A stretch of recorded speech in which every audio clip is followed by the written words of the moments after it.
E abra suas Bíblias também em Mateus, capítulo 20, amém? Em nome de Jesus. Aleluia. 4, 7 e meia da harpa. Enquanto para Jericó, o bom Jesus passava, um cego filho de Jacó, sem se cansar clamava: Jesus, ó filho de Davi, tem compaixão de mim, Senhor. Jesus, ó filho de Davi, atende ao meu clamor. A multidão vendo clamar, sequer tu lhe dizia, mas ele sem a escutar, mais forte repetia: Jesus, ó filho de Davi, tem compaixão de mim, Senhor. Jesus, ó filho de Davi, atende ao meu clamor. Jesus então mandou chamar o cego que gritava, e veio logo sem tardar, mas ainda assim clamava: Jesus, ó filho de Davi, tem compaixão de mim, Senhor. Jesus, ó filho de Davi, atende ao meu clamor. Jesus pergunta com prazer: que queres que te faça? Jesus, eu quero hoje ver com teu poder e graça. Então Jesus lhe respondeu: vai, a tua fé te salvou. E logo viu o Bartimeu e ao bom Jesus louvou. As palmas exaltando e agradecendo o nome do nosso Deus. Aleluia, Pai. Mateus capítulo 20, vamos ficar de pé em reverência a Deus, em nome de Jesus. Mateus capítulo 20, versículo 29. Aleluia. Mateus capítulo 20, verso 29 ao 34, iremos ler. Aleluia, Pai. Grandioso é o nome do Senhor, ó Deus. Mateus capítulo 20, verso 29. Glória ao nosso eterno e soberano Senhor. Mas irmão Paulinho acha ali? Eu acho que achou. Você achou? Achou, irmão Paulinho? Amém. Deus abençoe, missionário. Diz assim a palavra do Senhor. Todos encontraram? Irmão José encontrou, amém. Quando eles, Jesus e os discípulos, saíram de Jericó, seguiu-o Jesus uma grande multidão. 2 cegos estavam assentados à beira do caminho, e quando ouviram que Jesus passava, clamaram: Senhor, filho de Davi, tem misericórdia de nós. A multidão os repreendia para que se calassem, mas eles clamavam cada vez mais alto: Senhor, filho de Davi, tem misericórdia de nós. Jesus parou, chamou-os e lhes perguntou: que quereis que vos faça? Responderam-lhes: Senhor, que os nossos olhos se abram. Movido de compaixão, Jesus tocou-lhe os olhos e imediatamente começaram a ver e o seguiram. Amém? Senhor nosso Deus, mais uma vez oramos ao Senhor, agradecendo, Pai, por essa oportunidade de estarmos na Tua casa de oração para Te adorar e Te exaltar e louvar o nome do Senhor.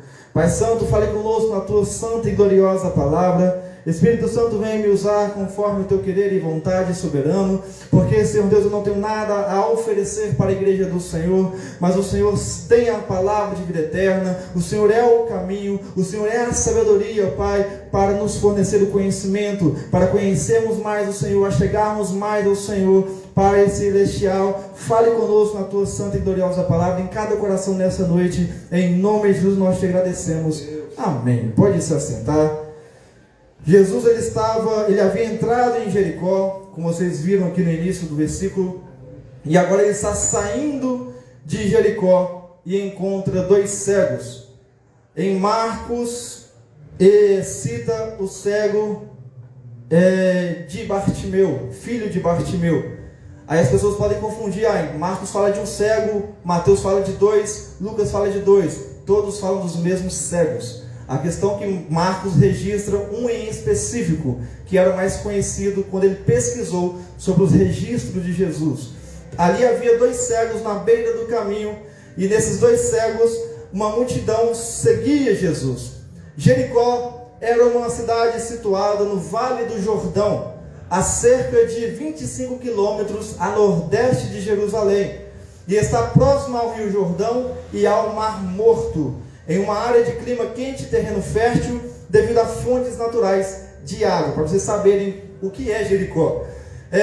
A relevância da cidade de Jericó nos tempos de Jesus era que Jericó tinha sido reconstruída, ela tinha sido destruída, vocês lembram lá em Josué, lá atrás, tempos antigos, ela foi reconstruída por Herodes, o Grande, que a transformou em uma cidade luxuosa, com palácios, aquedutos e jardins, e isso atraiu tanto moradores locais quanto viajantes. Então a cidade se tornou uma cidade turística, a cidade de Jericó. A estrada de Jericó para Jerusalém tinha um ponto de passagem. A estrada entre Jericó e Jerusalém era uma rota movimentada usada por peregrinos que viajavam para o templo em Jerusalém e por comerciantes. Então dava todo tipo de pessoa nessa caminhada aonde estavam os dois cegos. Havia perigos. Essa estrada era conhecida por ser perigosa devido à sua topografia acidentada e pela presença de ladrões, salteadores, como mencionado na parábola do bom samaritano em Lucas 10, verso 30 ao 37. Havia também mendigos e cegos excluídos. Os cegos, como Bartimeu citado em Marcos 10, 46 e também aqui em Mateus, frequentemente ficavam próximos às estradas movimentadas para pedir esmolas. A localização estratégica perto de Jericó, uma cidade rica e com tráfego constante, aumentava as chances de receber a ajuda de peregrinos e comerciantes. Então entendemos que eles estavam ali não era à toa, eles estavam ali para receber esmolas. Era um local movimentado, cheio de comerciantes de todo tipo de região que ia para aquela região de Jericó. Então ali eles tinham uma chance maior de conseguir as esmolas, já que eles não tinham condições de trabalhar. As pessoas, o governo não aceitavam as pessoas em situação de cegueira, como eles, ou leprosos, a trabalhar. Eles rejeitavam essas pessoas carregavam uma capa como vergonha e pobreza, mostrando para o povo que eu sou pobre, eu não tenho condições de trabalhar porque o governo não me permite, então eu preciso da esmola de vocês para sobreviver. Esta era a situação daqueles dois cegos que estavam à beira da estrada, não tinham condição de trabalho. A única coisa que restava para se alimentarem era pedir esmolas, que é um ato que a gente vê, é um ato de vergonha. Quem aqui tem coragem de pedir esmola na rua? É um ato vergonhoso de um ser humano. Então eles tinham essa vergonha a carregar em si. Na cultura judaica, a cegueira era frequentemente associada a pecado ou castigo divino. Abre João capítulo 9. João capítulo 9, por favor, e depois nós voltamos no texto. João capítulo 9, verso 2. A cegueira, ela era normalmente, pela cultura judaica, dada como um pecado. João capítulo 9, versículo 2. Os discípulos de Jesus perguntaram para Jesus: Mestre, quem pecou? Este, que é o cego, ou seus pais, para que nascesse cego? Aqui fala do cego de nascença. E vemos que os discípulos perguntaram a respeito de quê? Quem pecou? Foi os pais dele para ele nascer assim? Ou foi ele próprio que conduziu a ele a essa cegueira? Ou seja, na cultura judaica, quem era cego ou até mesmo leproso era uma pessoa que era pecaminosa, estava em pecado, ou foi conduzida em pecado, está pagando por consequências de seus pais. Na cultura judaica era assim. Então, além da vergonha que eles tinham social, aqueles cegos eles tinham um medo trago pela cultura judaica. Então os fariseus olhavam para ele com desgosto. Isso aqui são pecadores imundos, vamos nos afastar e andar no nosso caminho aqui. Os fariseus faziam isso com os cegos, com os leprosos. Eles, ao invés de chegar para eles mostrar o amor de Deus, eles se afastavam e reprimiam essas pessoas, assim como também o governo da época. Então, olha a situação desses cegos. Os cegos eram marginalizados e dependiam completamente da caridade das pessoas. Estar perto de uma rota de peregrinação permitia aos mendigos apelar à compaixão de pessoas religiosas que seguiam para Jerusalém para adorar. Então, como a rota havia vários comerciantes, vários tipos de pessoas passando, havia também vários tipos de pessoas de religiões diferentes passando.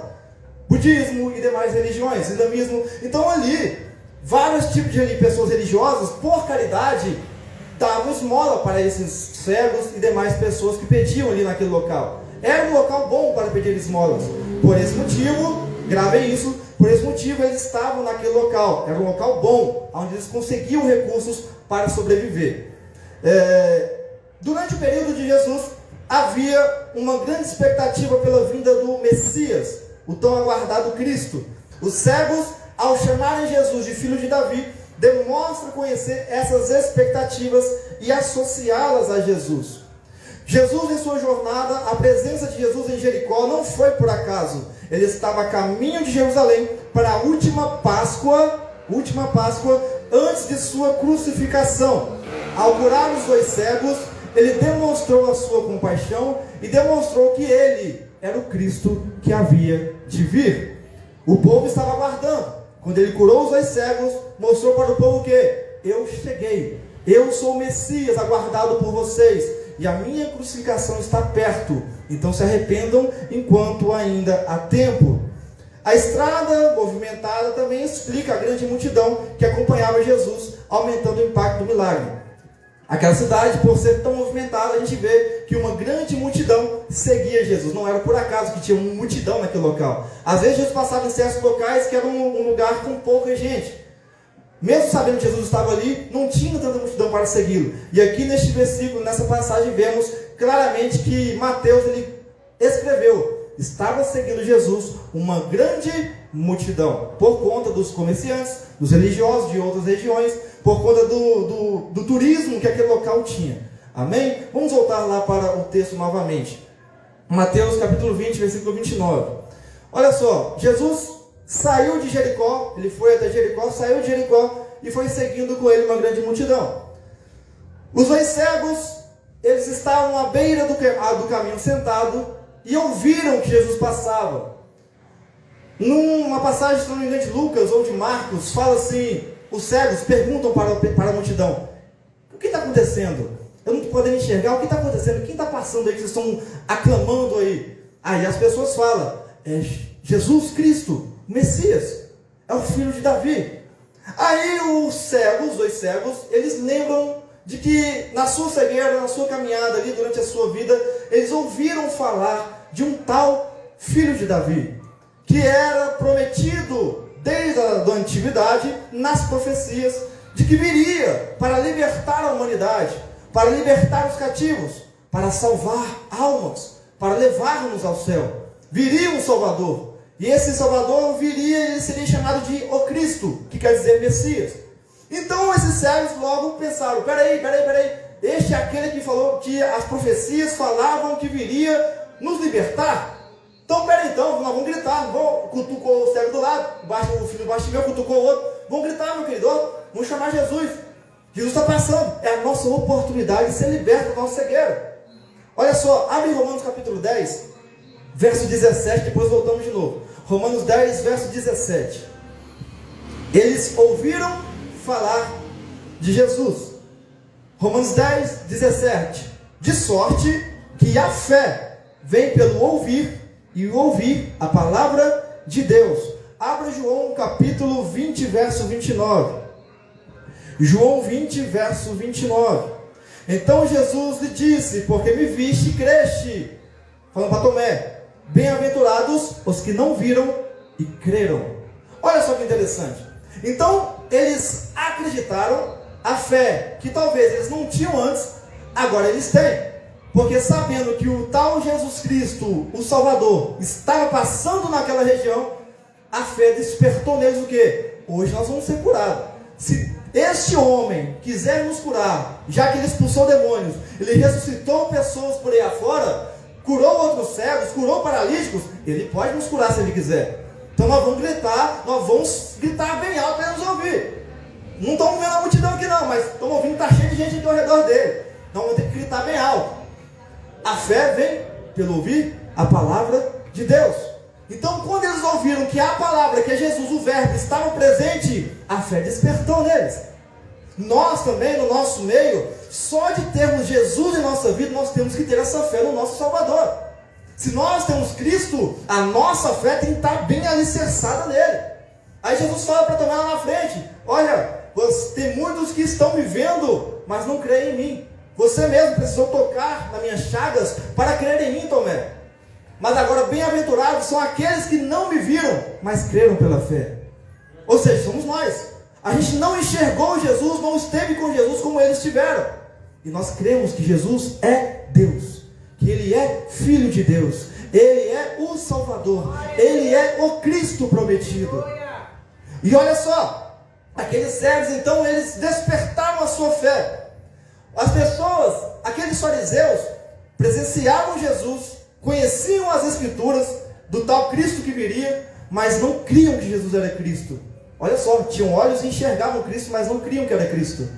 E aí Jesus fala: Tomé, bem-aventurados são aqueles que não me viram como vocês me veem, mas estão crendo que eu existo e eu sou eterno e soberano. Jesus, Ele fala que nós somos bem-aventurados, nós somos alegres nele, por crermos que Ele existe, Ele é Deus. Então aqueles cegos, ouvindo a palavra que estava passando, Jesus, o verbo, a palavra, estava passando, a fé despertou neles o quê? Nós vamos ser curados. Se Ele quiser, Ele pode nos curar.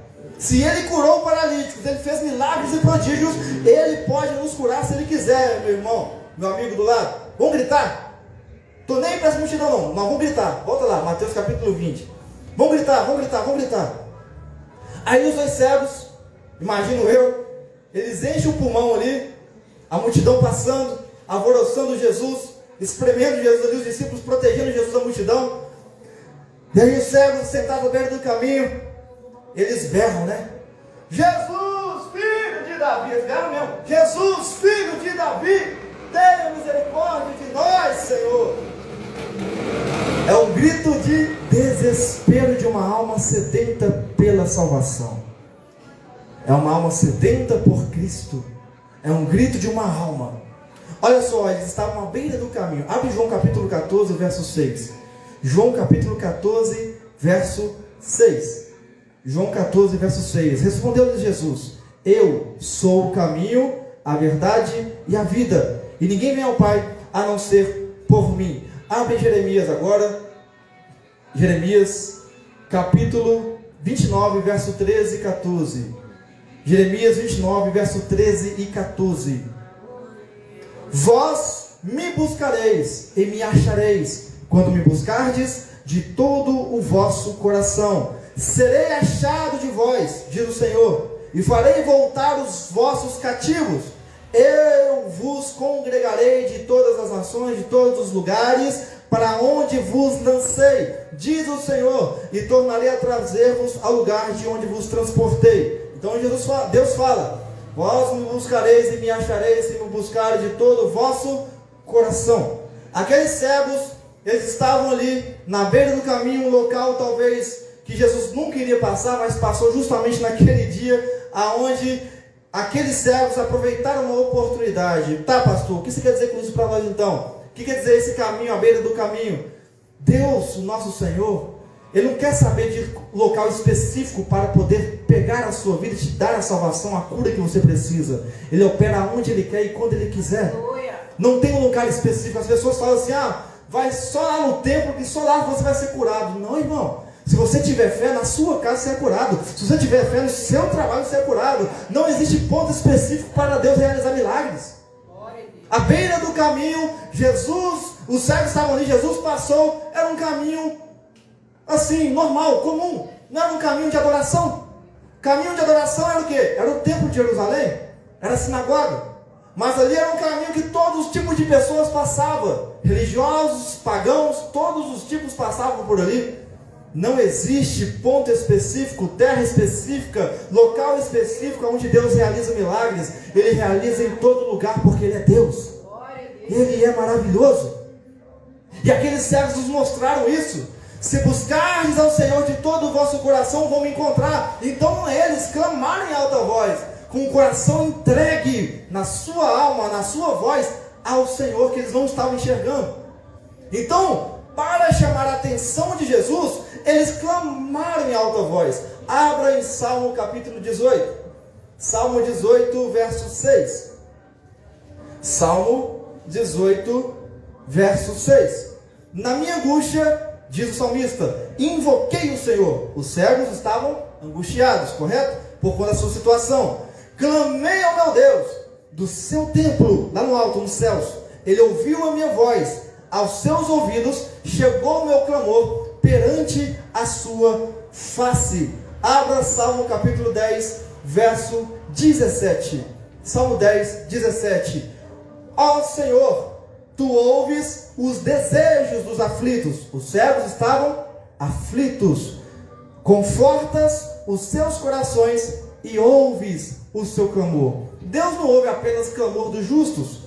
Pessoas lá fora que estão em desespero, uma alma angustiada e aflita e são desesperadas por uma salvação, se buscarem ao Senhor com todo o coração, vão encontrar o Senhor. Quantos aqui que não eram cristãos, clamaram em alta voz a sua alma, rasgando ao Senhor, querendo uma salvação, Deus chegou e se apresentou até vocês.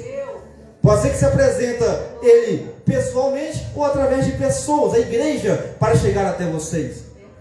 Deus, Ele ouve a voz dos aflitos. Ele ouve a voz de quem está angustiado, porque Ele é amor, Ele é bondoso. Salmo capítulo 30, verso 2. Salmo capítulo 30, verso 2. Senhor meu Deus, clamei a Ti por socorro, e Tu me curaste.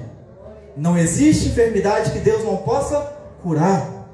Olha só o que fala o salmista: eu clamei por socorro ao Senhor, e o Senhor me curou, através da fé, através da vontade soberana de Deus. Mateus capítulo 11, verso 28.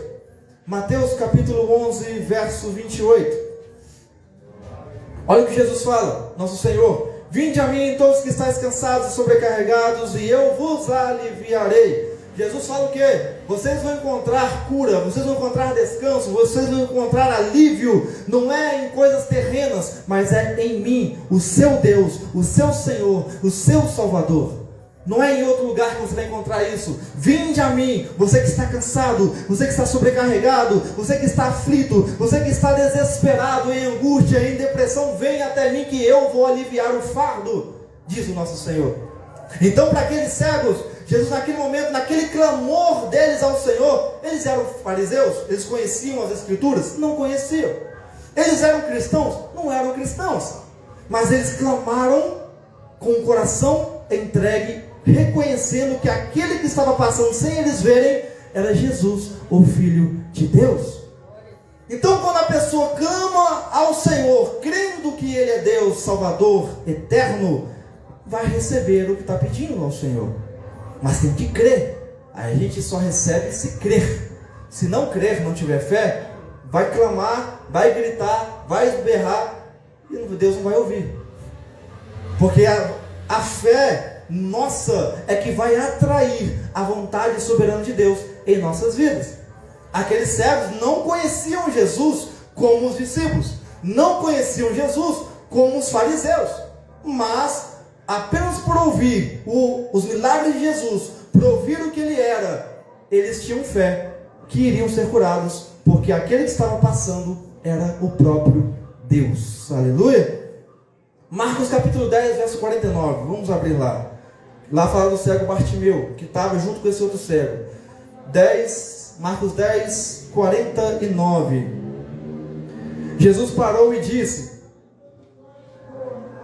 chamai-o, ou chamai eles. Chamaram o cego, dizendo-lhe: tem bom ânimo, levanta-te, ele te chama. Vamos lá, os dois cegos gritaram ao Senhor.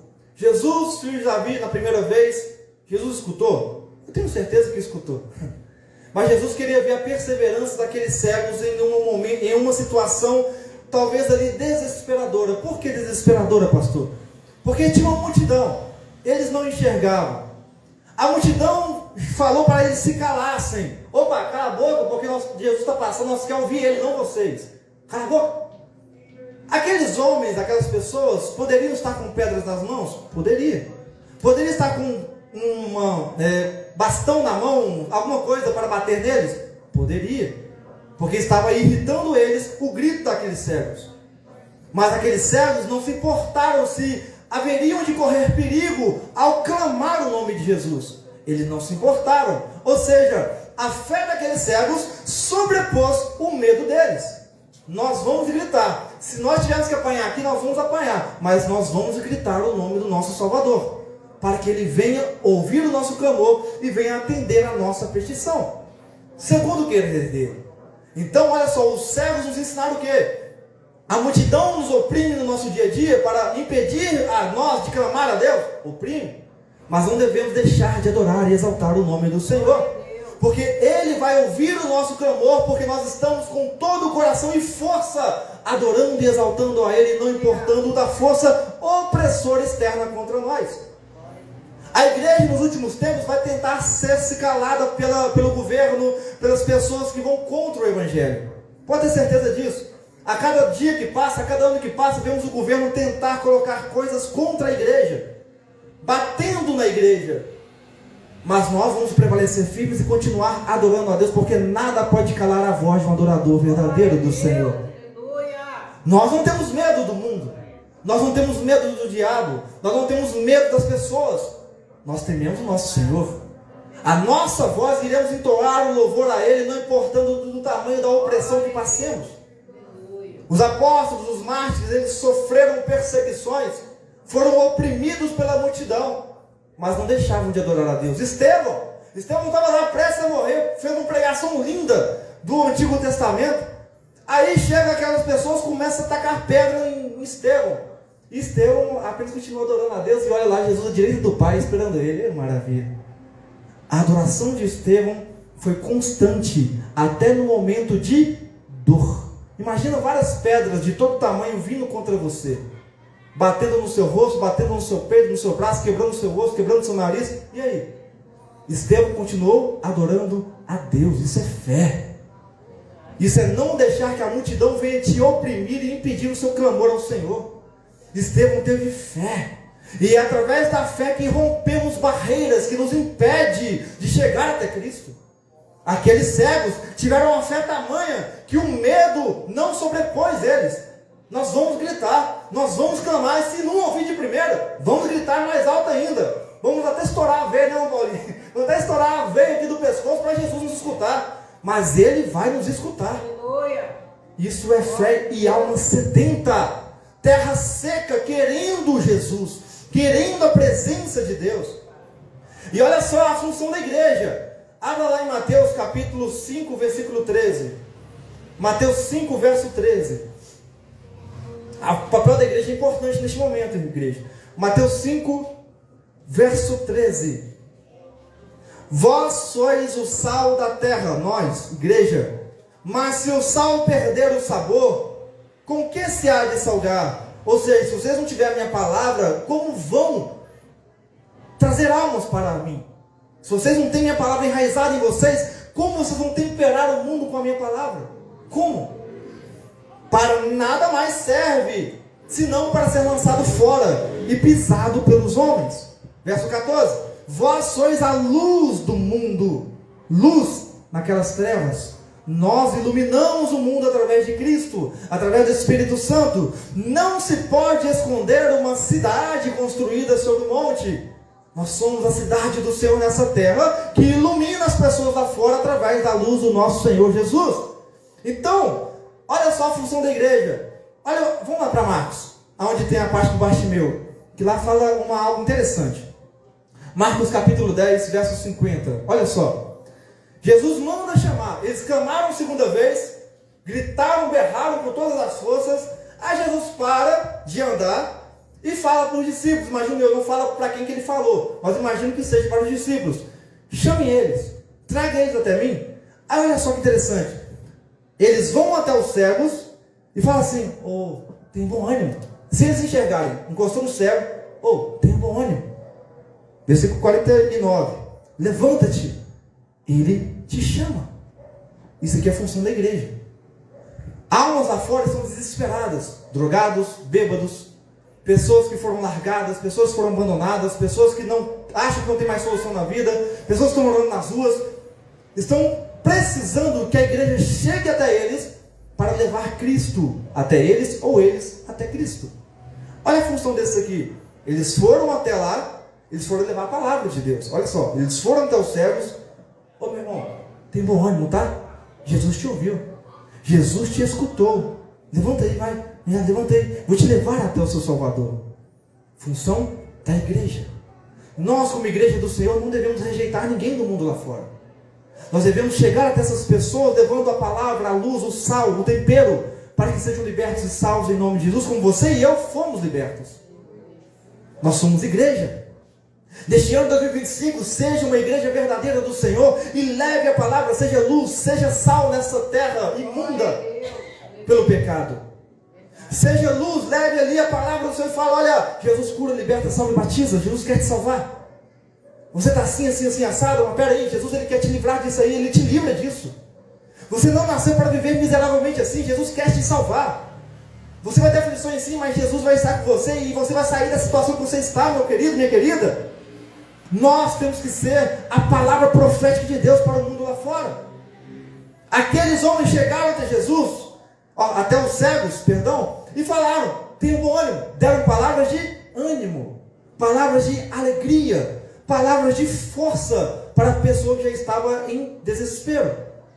Aqueles cegos, como eu falei para vocês, eles tinham vergonha, eles tinham medo, tinham pavor, eram humilhados, desprezados. Então eles precisavam, por mais que tinham fé, precisavam de ouvir uma palavra de ânimo, porque a multidão oprimia eles. Aí chega talvez os discípulos, que a palavra não fala quem foi, e fala com eles: olha, a multidão pode estar te oprimindo vocês, mas nós estamos aqui, levanta aí, vai, vou levar você até Jesus. Nós como igreja, nós temos que levar o escudo do nosso Senhor para as pessoas lá fora, para que sejam salvas de todas as setas que o inimigo lança contra elas, para poder destruí-las e matá-las. Quantas pessoas nos últimos anos têm sofrido com depressão e têm morrido por depressão? Isso tem aumentado, tem sido o mal do século. Agora recentemente uma amiga da missionária Sandra perdeu o filho, por depressão, ou ele se matou. O menino se matou, esperou a mãe sair de casa e se matou. A depressão é um mal muito grave que assola até os dias de hoje. Assola até os dias de hoje. Então olha só como isso é grave. Como o mundo lá fora precisa de nós. Amém, igreja? Como o mundo lá fora precisa de nós. A igreja santa e lavada e remida pelo sangue do Cordeiro.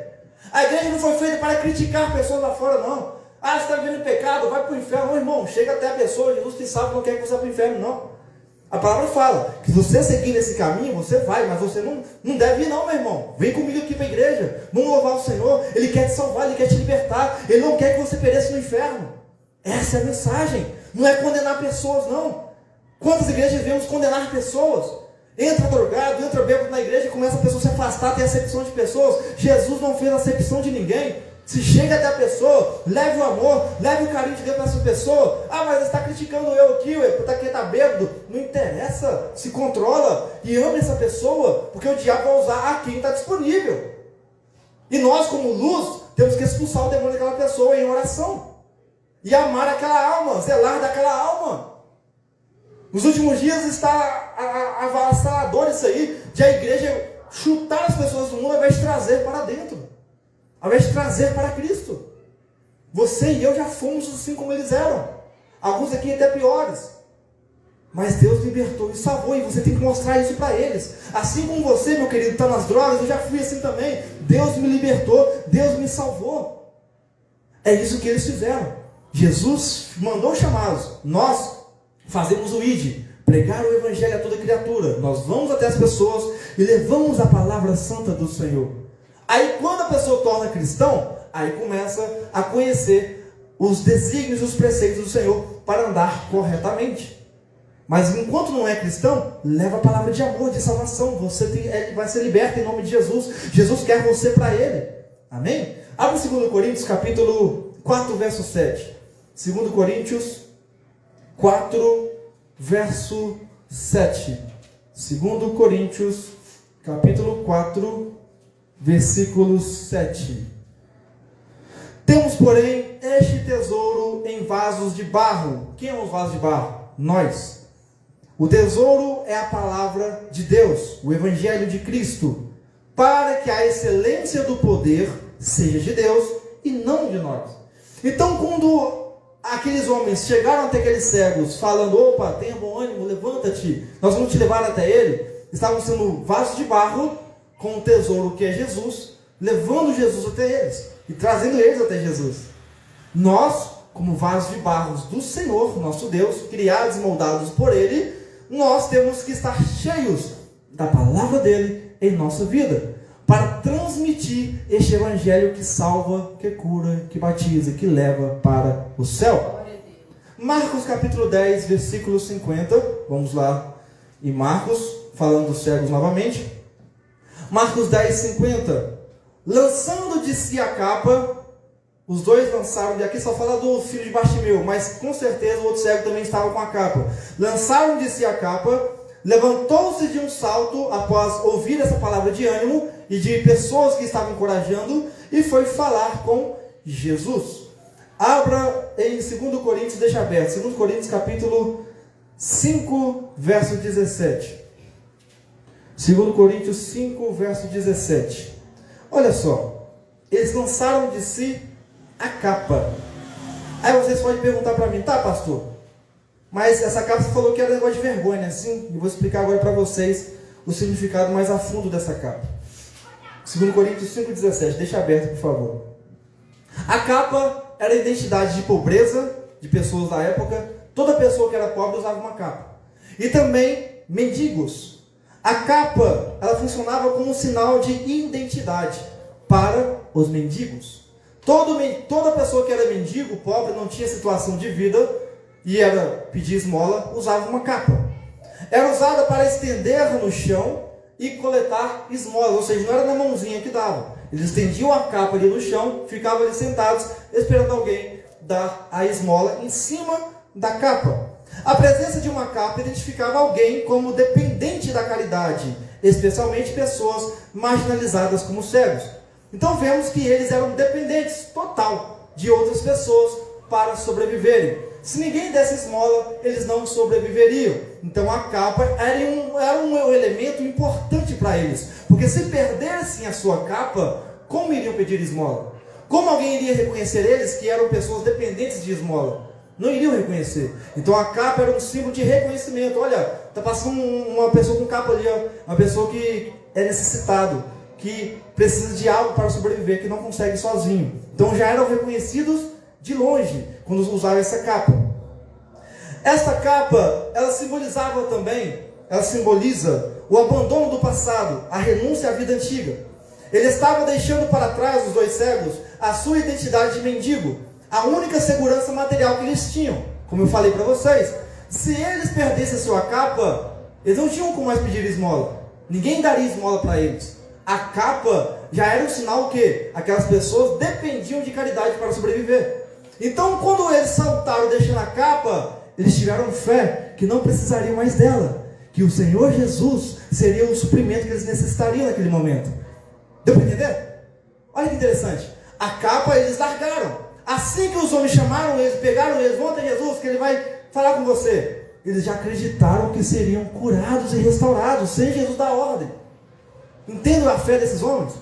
Eles já largaram a capa. Eles poderiam ter largado a capa quando foram abertos seus olhos. Mas não. Eles largaram a capa antes de Jesus os curar.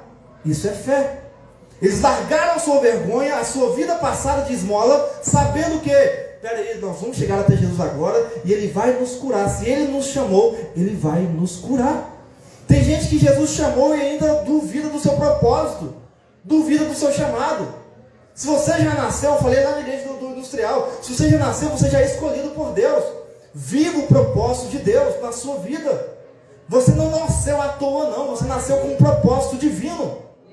E aqueles cegos, quando ouviu Jesus chamar, quando Jesus atendeu a eles, eles acreditaram, peraí, é agora que vamos parar de viver nessa miséria. Porque aquele Senhor, Jesus ali, Ele vai nos restaurar. Então nós vamos abandonar esse nosso passado. Nós vamos viver agora o presente, que é o nosso Senhor Jesus. Olha que lindo isso.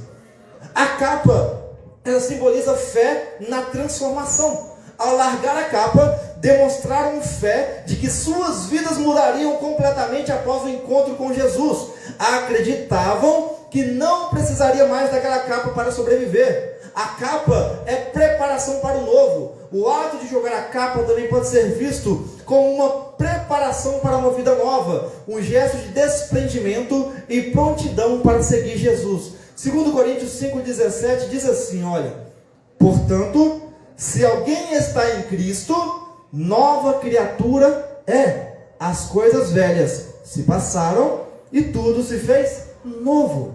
Olha aí, a quem está com Jesus, aqueles cegos demonstraram isso. Largaram logo a capa falando, nós vamos ser nova criatura e agora. Nós vamos ser uma nova pessoa e agora. Antes nós éramos humilhados, mas agora vamos ser exaltados pelo nosso Deus, porque Ele vai nos honrar. As pessoas nos menosprezaram, mas através dessa cura que Ele vai nos conceder, nós vamos segui-lo e vamos honrá-lo por onde passarmos. Não seremos mais menosprezados, seremos honrados por anunciar o nome dele a toda criatura. Porque vemos que após eles serem curados, eles começaram a seguir Jesus e adorar Jesus. Isso mostra o quê? Uma nova criatura. Há muitos que vêm para Jesus, mas não se tornam nova criatura. Não se tornam. Continuam com o seu passado, vivendo os seus erros. Quando você levanta a sua mãozinha para aceitar Jesus e crê no Senhor como seu Salvador, você larga as coisas passadas. 2 Coríntios fala sobre isso. Você se torna nova criatura. E tudo que você fazia antes não faz mais. Você agora faz tudo o que Deus quer que você faça. Nova criatura. E aqueles cegos entenderam o recado. Peraí, vamos largar a capa aqui? Essa capa é um peso para nós. É um peso de humilhação, é um peso de desprezo, é um peso de que a gente está passando vergonha todos os dias. Não, vamos ver isso mais não. Neste momento, vamos largar essa capa e vamos caminhar com os olhos sem enxergar por enquanto, mas vamos chegar ali que nosso Senhor vai nos libertar, nos curar e vai nos honrar neste momento. Tiveram fé para largar o seu passado, deixar o seu passado e viver o presente que Deus quis para eles. 2 Coríntios capítulo 12, verso 9. 2 Coríntios 12, verso 9. Já estou quase finalizando. 2 Coríntios 12, verso 9. Ele, porém, me disse, Jesus, para Paulo, a minha graça te basta, Paulo, pois o meu poder se aperfeiçoa na fraqueza. Portanto, de boa vontade me gloriarei nas minhas fraquezas, para que em mim habite o poder de Cristo. Olha só, a pergunta de Jesus para eles foi o seguinte: o que queres que eu faça com vocês? Jesus sabia que eles eram cegos. Jesus poderia muito bem falar assim, vocês querem que seja curado da cegueira? Mas não. Jesus perguntou uma pergunta muito de uma resposta abrangente. O que queres que eu faça com vocês? Ou seja, quer que eu dou riqueza? Quer que eu dou trabalho? Quer que eu faça outra coisa além de curar a cegueira? Mas não. Eles responderam o quê? Nós queremos enxergar. Só isso já basta. O trabalho a gente consegue. Assim que a gente começar a enxergar, a gente vai começar a ser valorizado pelas pessoas. E aí a gente vai conseguir ter o nosso dinheirinho. Então só basta nos dar a nossa visão, Senhor. Ou seja, o coração daqueles cegos eles responderam ao nosso Senhor Jesus de uma maneira que Jesus se compadeceu. Eles não pediram riquezas, eles não pediram nada material, mas sim algo espiritual. Nos cure, Senhor, porque o resto a gente consegue na base do nosso trabalho e esforço. Estou acrescentando, amém? Mas assim Jesus entendeu o coração deles. O que queres que eu te faça? Jesus pergunta para mim e para você hoje: o que quer que eu faça para você nesse ano de 2025? Aí, a resposta nossa não deve ser em bases materiais, mas espirituais. Porque nas materiais, Deus há de acrescentar a cada um conforme Ele quer. A espiritual é necessário para vivermos o propósito de Deus na nossa vida. Então Ele pergunta para você nessa noite: o que quer que eu faça para você, meu filho e minha filha? Eu quero uma resposta sincera do seu coração. Não algo que o seu corpo anseia, mas o que a sua alma precisa. O que o seu coração precisa realmente. Eu quero ouvir de você. Na sua casa hoje, amada igreja, ao orar antes de dormir, fala com Deus: Senhor, o Senhor me fez a pergunta lá na igreja: o que quer que o Senhor faça comigo nesse ano 2025? Então a minha resposta é essa. E fala com Ele. Fala com Deus antes de você dormir a sua resposta para Ele. Abre Salmo 143, verso 6. Salmo 143, verso 6. Estendo para ti as minhas mãos, e a minha alma tem sede de ti, como terra sedenta. Salmo 89, verso 15. Abra, por favor. Salmo 89, verso 15. Alegra-nos pelos dias que nos afligiste. Salmo 89, verso 15. Perdão. Bem-aventurado o povo que aprendeu a aclamar-te, Senhor, que anda à luz da tua presença, ó Senhor. Deuteronômio capítulo 12, verso 7. Deuteronômio capítulo 12, verso 7. Deuteronômio 12, verso 7. Já estamos finalizando a mensagem. 12, verso 7.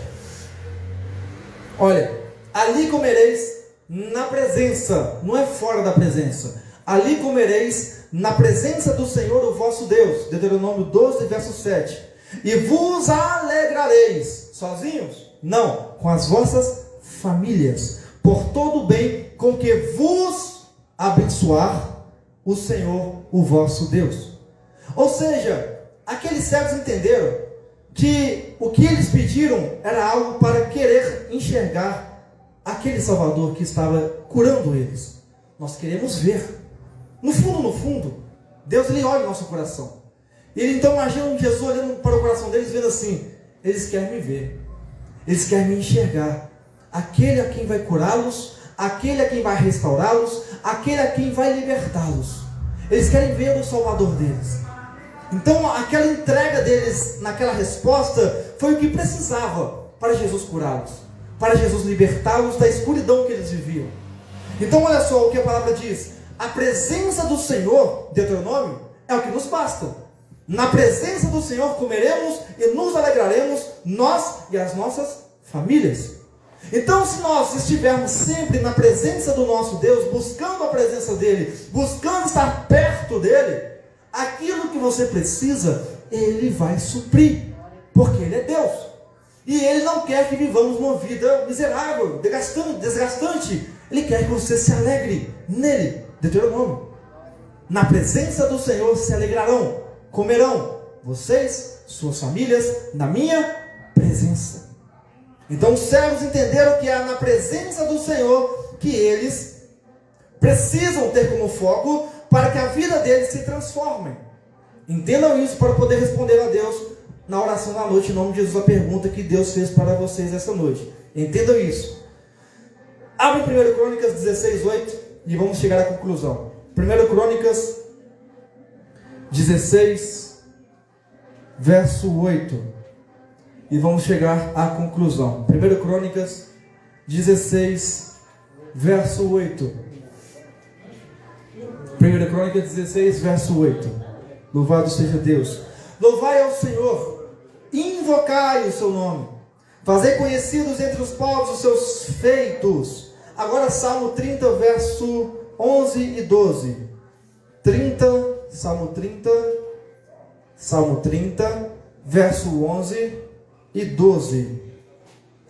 Salmo 30, verso 11 e 12. Tornaste meu pranto em dança, tiraste meu lamento e me cingiste de alegria, para que a minha alma te cante louvores e não se cale. Senhor Deus meu, eu te louvarei para sempre. Voltando à resposta dos dois cegos para finalizarmos a mensagem. Aqueles cegos responderam: nós queremos ver. Jesus fala: então vocês vão ver. A tua fé salvou vocês, curou vocês. Olha só, a resposta deles foi sincera: nós queremos ver. O trabalho, a riqueza, as coisas materiais para nós não importam. Queremos apenas ver, enxergar quem é o nosso Salvador, enxergar quem é o nosso Senhor, enxergar aquele que está nos restaurando as vistas, nos curando as vistas, nos tirando da escuridão que nós vivíamos.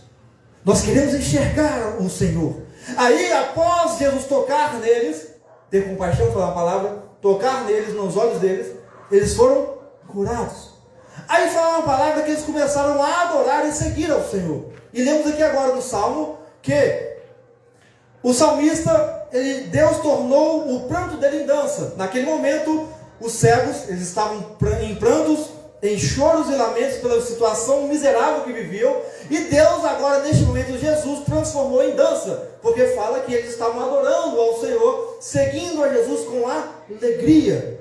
Tiraste meu lamento. O nosso Senhor tirou toda a tristeza deles e cingiu eles de alegria. Então, com a boca deles, com o corpo deles, começaram a louvar ao Senhor continuamente. Não só eles, mas diz que a multidão também estava ali com os olhos arregalados, vendo o milagre acontecer, e começavam a exaltar o nome do nosso Senhor.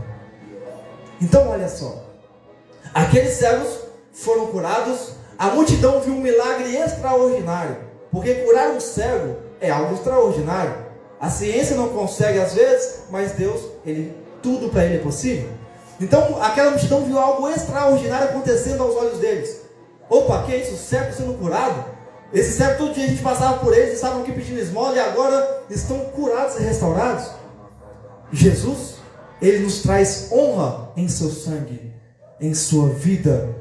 Ele nos traz vida eterna. Ele é o nosso Deus.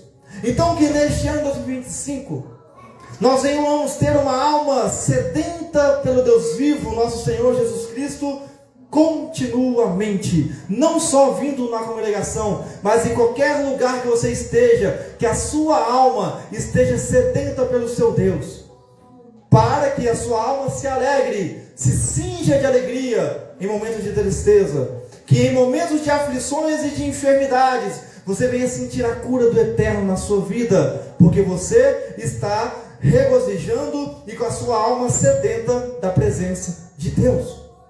Que busquemos a sua presença todos os dias nesse ano, como algo de suma importância, como o ar que nós respiramos. Porque se a gente perder o oxigênio, a gente morre, certo? Se a gente perder Jesus, a gente morre também. Que o nosso Senhor Jesus, a presença dele seja algo essencial na nossa vida. Que não deixe Jesus em segundo plano, deixe Ele em primeiro plano na sua vida, em nome de Jesus, nesse ano de 2025. E vai viver os milagres do Senhor. Largue as suas vontades e desejos no passado. Deixa a sua capa de desejos e vontades para trás. E venha seguir a Cristo com todas as suas forças, vencendo os seus desejos, vencendo as suas vontades e fazendo a vontade do Espírito. Que sejamos igreja verdadeira, que as leve até Cristo e venhamos levar Cristo até elas. Porque é o único que pode salvá-las, o único que pode libertá-las, assim como nos libertou, como nos salvou. Que nós sejamos uma igreja que não venhamos condenar almas, condenar o pecado sim, mas as almas, que nós venhamos curá-las, restaurá-las pelo poder que há no nome de Jesus. Que sejamos uma igreja que seja luz, que ame essas almas, que ame uns aos outros. Que sejamos uma igreja que façam uns aos outros sentir o amor que Cristo colocou em nós através do Espírito Santo de Deus. Que sejamos uma igreja verdadeira. E para finalizar, que sejamos gratos ao Senhor nosso Deus todos os dias e bendigamos o teu santo nome. Não use a sua boca para reclamar, repito isso, preguei lá na sede, mas sempre bendiga o nome do Senhor, porque o salmista fala que a minha boca, ela não vai se calar de agradecer ao Senhor por todos os benefícios que me tem feito e por tudo que ainda fará, porque eu tenho fé que o Senhor tem o melhor para mim. Que a gente creia e tenhamos fé nesse Deus poderoso. Por mais que a muralha de Jericó esteja alta demais, não enxergamos as bonanças de Deus do outro lado, não enxergamos a terra de Canaã do outro lado, mas ela está lá, e as muralhas vão cair para a honra e para a glória do Senhor Jesus.